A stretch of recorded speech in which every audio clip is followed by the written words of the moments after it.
வணக்கம், நான் ஐஸ்வர்யா. இன்றைக்கு நம்ம பார்க்க போகிறது கே.எஸ். நாகராஜன் எழுதின மௌனம்ன்ற புத்தகத்திலிருந்து 19வது தலைப்பான பக்தி என்கின்ற தலைப்பை பற்றி தான் பார்க்க போகிறோம். இந்த மௌனம் புத்தகத்தில் இந்த பக்தி என்கின்ற தலைப்பு தான் கடைசியாக வருது. இதற்கு அடுத்து மௌனம் புத்தகத்திலேருந்து பதிவுகள் வராது. ஏன்னா மௌனம் புத்தகம் முடிஞ்சிருச்சு. இதற்கு அடுத்து வரப்போகிற பதிவுகளில் ஸ்ரீ பரமஹம்ச யோகானந்தர் எழுதின நீங்கள் இறைவனுடன் பேசுவது எப்படி என்கின்ற புத்தகத்தை பற்றி தான் பார்க்க போகிறோம். இதற்கடுத்து அந்த புத்தகத்தில் இருந்து தான் பதிவுகள் எல்லாம் வரும். இதை தான் சொல்லணும்னு நினச்சேன். அவ்வளோதான். வாங்க பதிவுக்குள்ளே போகலாம். மனிதர்கள் கடவுளை அடைவதற்கு பல மார்க்கங்கள் உண்டு. ராஜயோகம், ஞான யோகம், பக்தி யோகம் அப்படின்னு பல மார்க்கங்கள் இருக்குது. ஆனால் இந்த கலியுகத்தில் ஆண்டவனை அடைவதற்கு மிக எளிமையான வழி பக்தி யோகம் மட்டுமே. ஒரு மனிதனோட வாழ்க்கையில் இன்பம் துன்பம்ன்றது இரு கண்களை போலத்தான். நாம் அனுதினமும் கடவுளை வணங்கணும்.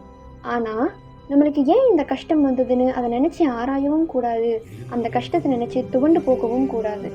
நான் செய்த கருமம் பலமடையும் பொழுது, ஆண்டவா உன்னால் என்ன செய்ய முடியும், நான் அனுபவித்துத்தானே ஆக வேண்டும் என்று புரந்தரதாசர் துன்பத்தை பற்றி தெளிவாக விளக்குகிறார்.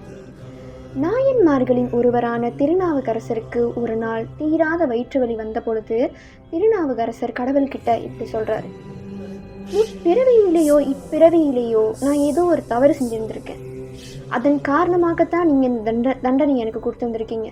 நான் என்ன தப்பு செஞ்சேன்றது எனக்கு நினைவில்லை. ஆனால் கண்டிப்பாக இந்த தண்டனையை நீங்கள் எனக்கு சும்மா கொடுத்துருந்துருக்க மாட்டீங்க. நான் இந்த வயிற்று வலியை முற்றிலுமாக நீக்கிறீங்க நான் உங்கள்கிட்ட கேட்கல. தயவு செய்து இதை தாங்கிறதுக்கான சக்தியாவது எனக்கு கொடுங்க அப்படின்னு சொல்லி திருநாவுக்கரசர் கடவுள்கிட்ட வேண்டிக்கிறார்.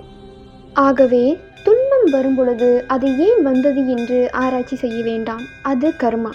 அந்த துன்பத்தை தாங்கிக் கொள்ளும் சக்தியை கொடுக்க சொல்லி ஆண்டவனிடம் முறையிடுங்கள். ஆத்மார்த்தமான கோரிக்கைக்கு கடவுள் நிச்சயம் உதவி செய்வார். ஆண்டவனிடம் முறையிடும் பொழுது நான் என்பது எதுவும் இல்லை, எல்லாம் நீயே என்று சரணடைய வேண்டும். கபீர் சொல்கிறார், நான் இருக்கும் இடத்தில் ராமன் இருக்க மாட்டான், ராமன் இருக்கும் இடத்தில் நான் இருக்க முடியாது என்கிறார். அதாவது நான் என்கின்ற அகங்காரம் இருக்கும் இடத்தில் இறைவன் இருக்க மாட்டார் என்பதைத்தான் கபீர் மிக தெளிவாக சொல்கிறார். எங்கு சுயநலம் இருக்குமோ அங்கே நிம்மதியும் சந்தோஷமும் இருக்க முடியாது. ஆகவே குரு கிடைக்க வேண்டும் என்று ஆண்டவனிடம் வேண்டுங்கள். சுயநலம் இல்லாமல், ஆசை அதிகம் இல்லாமல் உதவிகள் செய்து வந்தால் நிச்சயம் பலன் கிடைக்கும். வசதியுள்ளவர்கள் பொருட்களை கொடுத்து உதவி செய்யுங்கள். வசதி இல்லாதவர்கள் அன்பை கொடுங்கள். முழு மனதோடு இதை செய்து வருபவர்களுக்கு முன் ஆண்டாண்டு காலம் தவம் செய்பவர்கள் கூட பின்தங்கியவரே. நல்ல காரியம் செய்ய வேண்டும், தான தர்மங்கள் செய்ய வேண்டும், சுயநலம் இல்லாமல் இருக்க வேண்டும், மற்றவர்களுக்கு நல்லது செய்ய வேண்டும். நல்லது செய்ய முடியவில்லை என்றால் கெடுதல் செய்யாமலாவது இருக்க வேண்டும். இப்படியெல்லாம் நடந்து கொண்டுதான் ஆண்டவனிடம் பக்தி செலுத்த வேண்டும். பக்தி யோகத்தில் ஆண்டவனை அடைவது எப்படி? உங்களுக்கு இஷ்டமான ஒரு தெய்வத்தின் படத்தை வைத்துக் கொள்ளுங்கள். காலையிலும் மாலையிலும் அதற்கு பூஜை செய்து வாருங்கள். அந்த தெய்வத்திடம் ஒன்றி அந்த தெய்வத்தின் மந்திரங்களை சொல்லுங்கள், பாடல்களை பாடுங்கள்.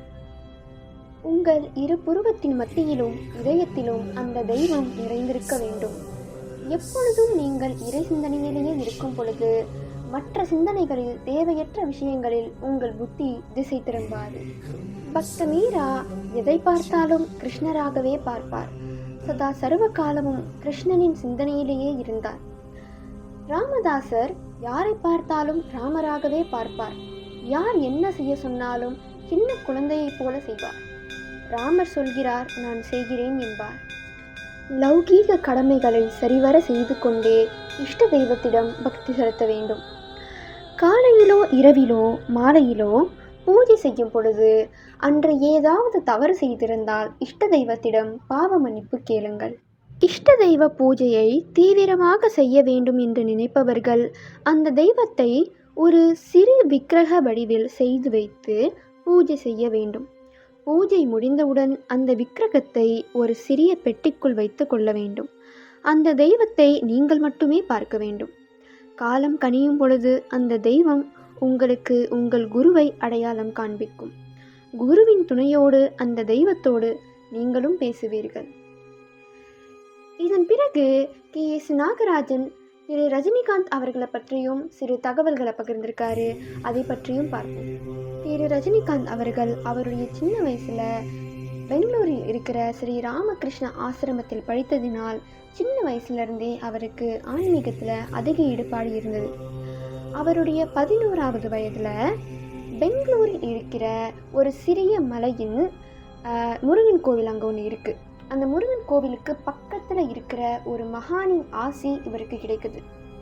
இவருக்கு ஆசி வழங்கிய பின் அப்படி ஒரு மகானை யாருமே அங்கே பார்த்ததில்லை. அதற்கு அவர் எங்கேருந்து வந்தார், இப்போ எங்கே இருக்கிறாருன்னு சொல்லி யாருக்குமே தெரியல. இவருக்கு ஆசி வழங்குறதுக்காக அந்த மகான் இங்கே வந்தாரா இல்லை இது பாபாஜியோட லீலையா அப்படின்றது பாபாஜிக்கு மட்டுமே தெரியும். ஒரு நாள் திரு ரஜினிகாந்த் அவர்களுக்கு மந்திராலய காட்சியும் ஸ்ரீ ராகவேந்திரரின் காட்சியும் கிடைத்தது. அந்த சமயத்தில் அவருக்கு மந்திராலயம் எங்கு இருக்கிறது என்பது கூட தெரியாது. அதன் பின்னர் அவர் வாழ்வில் மாற்றமும் ஏற்றமும் ஏற்பட்டன. எளிமை, அடக்கம், அன்பு, கொடை இவை 4ம் அவர் வாழ்வின் 4 தூண்கள். திரையில் மட்டுமே இவர் நடிகர், உண்மையில் இவர் ஒரு ஆன்மீக சித்தர். தூய உள்ளத்தோடும் நம்பிக்கையோடும் ஆண்டவனை அறியவும் அவனை அடையவும் பக்தி செலுத்த வேண்டும். நம்பிக்கை வைத்தால் ஞானம் கிடைக்கும். ஜெய் குருதேவ் என்று KS நாகராஜன் இந்த புத்தகத்தை அற்புதமாக நிறைவு செய்கிறாரு. அடுத்து வரப்போகிற பதிவுக்காக காத்திருங்க. நன்றி.